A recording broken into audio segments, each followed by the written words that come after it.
राधे राधे दोस्तों, आज हम अपनी इस वीडियो में आप सभी के लिए चंपा षष्ठी व्रत की कथा व पूजन विधि लेकर प्रस्तुत हुए हैं। चंपा षष्ठी को बैंगन छठ भी कहते हैं। दोस्तों, बैंगन छठ प्रतिवर्ष मार्गशीर्ष माह की शुक्ल पक्ष की षष्ठी को मनाई जाती है, जो मुख्यतः महाराष्ट्र व कर्नाटक राज्य में बड़ी धूमधाम से मनाई जाती है। कई जगहों पर मार्गशीर्ष की षष्ठी को चंपा षष्ठी के नाम से भी जाना जाता है।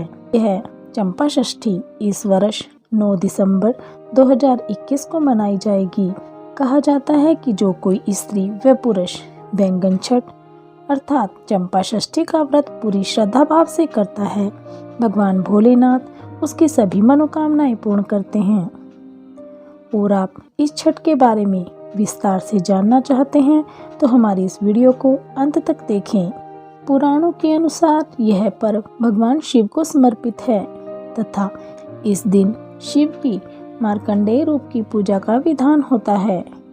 यह उत्सव देश के महाराष्ट्र व कर्नाटक राज्य में प्रमुख रूप से मनाया जाता है, जिस कारण यहाँ के स्थानीय निवासी शिव जी के खंडोबा अवतार को किसानों का देवता मानते हैं तथा कई जगहों पर भगवान शिव जी के पुत्र कार्तिकेय की पूजा भी की जाती है।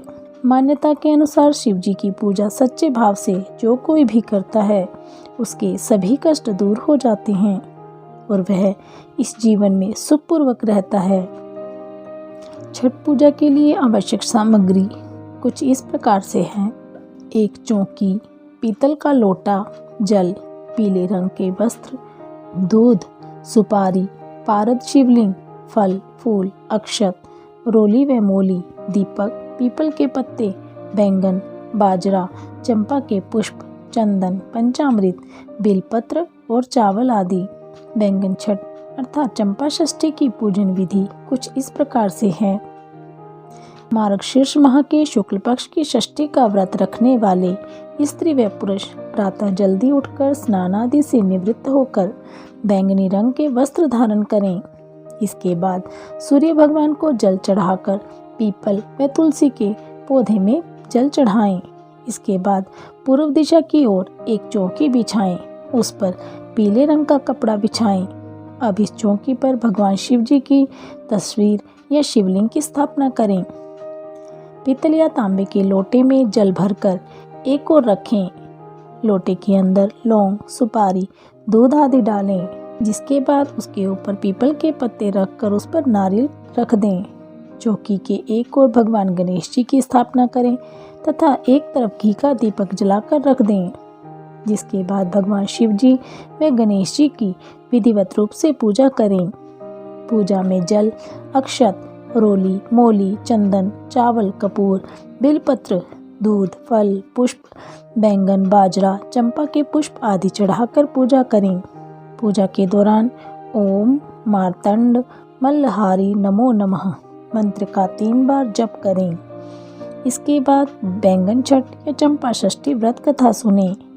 कथा सुनने के बाद आरती करें, जिसके बाद भगवान को प्रसाद चढ़ाकर अपनी पूजा को पूर्ण करें। दूसरे दिन पूजा में अर्पित की गई सभी वस्तुओं को एकत्रित करके किसी नदी या तालाब में बहा दें। चंपा षष्ठी की व्रत कथा कुछ इस प्रकार से है।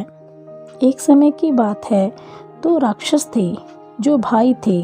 दोनों का नाम मल्ला और मानी था। दोनों भाई इतने बलशाली व शक्तिशाली थे कि जिसके कारण उन्होंने पृथ्वीलोक, पाताललोक व स्वर्गलोक को जीत लिया। दोनों राक्षसों से परेशान होकर सभी देवगण व ऋषि मुनि भगवान विष्णु जी के पास गए और मदद की गुहार करने लगे, किंतु भगवान विष्णु जी ने उनकी मदद करने से मना कर दिया। जिसके बाद सभी देवगण मिलकर ब्रह्मा जी के पास गए और सारा वृत्तांत सुना दिया, किंतु ब्रह्मा जी ने उनकी मदद करने से मना कर दिया। जिसके बाद निराश व परेशान होकर सभी देवता भगवान शिव जी के पास गए और आप बीती सुनाई। शिव जी को इतना क्रोध आया कि उन्होंने भयानक बदबूदार खंडोबा का रूप धारण कर दोनों राक्षसों को युद्ध के लिए ललकारा।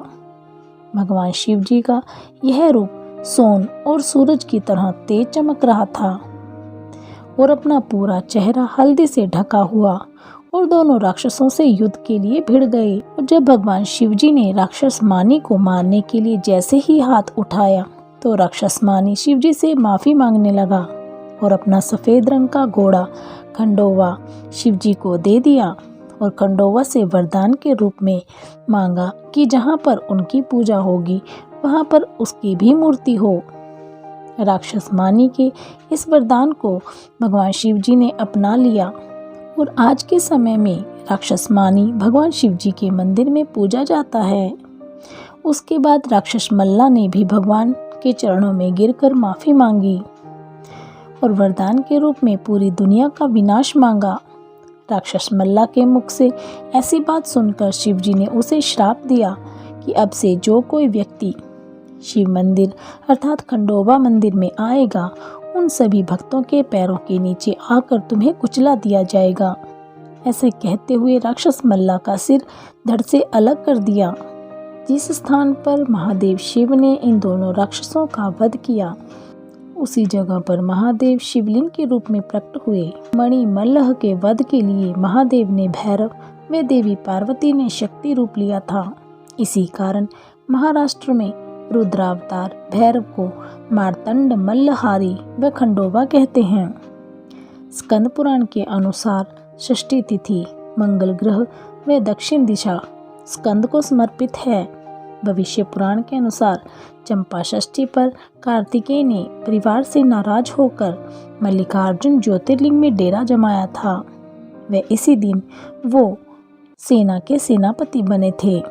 महाराष्ट्र में इस दिन शिवलिंग मणिमल्लह के स्वरूप में बैंगन व बाजरा चढ़ाकर बाजरे की रोटी व बैंगन के भरते का प्रसाद वितरण किया जाता है। चंपा षष्ठी के विशेष पूजन व्रत व उपायों से समाज में मान सम्मान बढ़ता है, व्यक्ति की शत्रुओं से रक्षा होती है व ग्रह पीड़ा से भी मुक्ति मिलती है। चंपा षष्ठी शुक्ल पक्ष के छठे दिन मनाई जाती है। यह 6 दिन का त्योहार भगवान शिव के अवतार जिसे खंडोबा या खंडेराव के नाम से जाना जाता है उन्हें समर्पित है।